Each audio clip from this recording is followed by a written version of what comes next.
जय महारुद्र, जय महाकाली, जय बाबा काल भैरव। मैं रुद्र आप सभी का स्वागत करना चाहूँगा, क्योंकि आज जिस टॉपिक पर मैं बात कर रहा हूँ उसका नाम है योगिनी साधना रहस्य।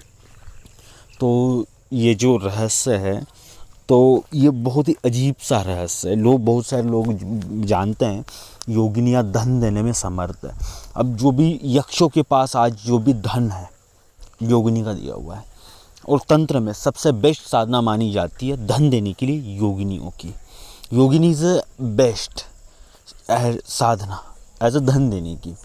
हाँ, मैं क्या बोल रहा हूँ, अगर किसी को धन चाहिए तो भाई योगिनी से लो, क्योंकि यक्षराज कुबेर को भी योगिनियों ने धन दिया हुआ है।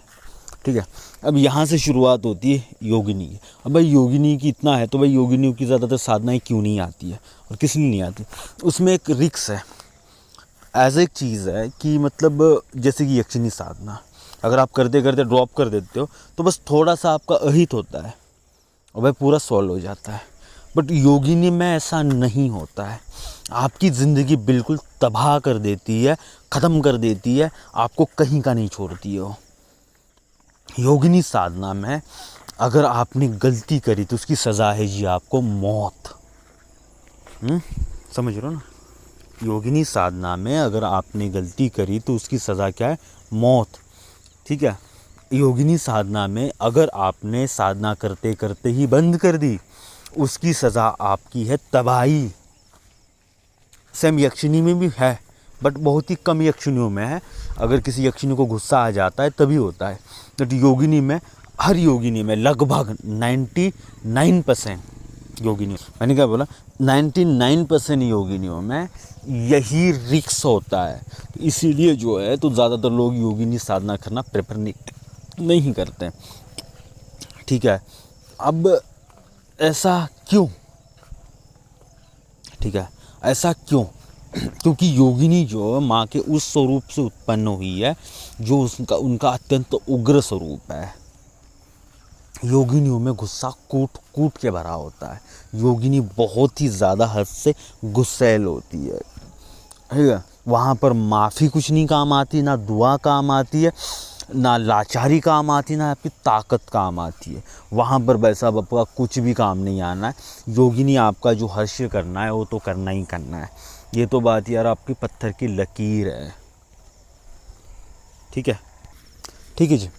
तो कभी भी जो है तो योगिनी साधना अगर आपको करनी है तो सबसे पहले आपने 2 साल से भगवान शिव और उसके प्लस माँ भगवती यानी कि शक्ति के किसी भी स्वरूप का आपने जाप किया होना चाहिए, पहली बार। और योगिनी में अगर आपको सक्सेस चाहिए तो ये चीज़ है। और योगिनी साधना में हानि उसी साधक को नहीं होती है जो शिव और शक्ति का दोनों का साधक हो।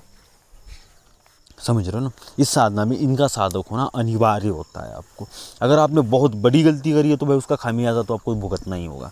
अगर छोटी मोटी आपने गलती कर रखी है, हाँ, तो उनकी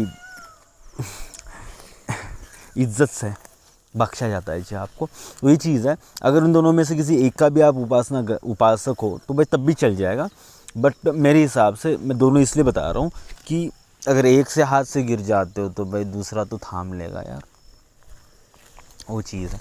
तो कभी भी इन चीज़ों में आपको आगे बढ़ना हो या आपको कोई भी चीज़ करनी हो तो आप ये चीज़ें आप ट्राई कर सकते हो, या ये चीज़ें आप ये कर सकते हो, और इससे जो है आप आगे बढ़ सकते हो अपनी ज़िंदगी में, और आपकी ज़िंदगी का एक अहम पहलू या एक आपका अहम हिस्सा आ सकता है। अगर आपको धन प्राप्त करना है तो भाई योगिनी साधना प्रेफर करो, इसी को करो। और भले ही उसके पीछे मेहनत कितनी है ये मत देखो कि यार कुछ पाने के लिए कुछ खोना पड़ता है। और मैं अंत में एक ही बात बोलना चाहूँगा, आप गरीब घर में पैदा हुए हैं, आपकी गलती नहीं थी या आपके हाथ में नहीं था। अगर आप गरीब कह के मरोगे या आपकी गलती है या आपके हाथ में था।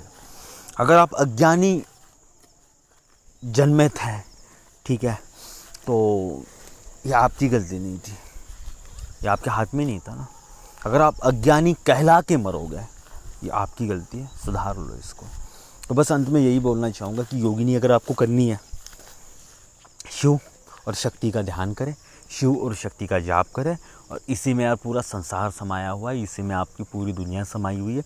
तो आप शिव शक्ति सबसे पहले कीजिएगा। जय महारुद्र जी, जय महाकाली, जय बाबा काल भैरव। फिर मिलते हैं अगले वीडियोज़ में।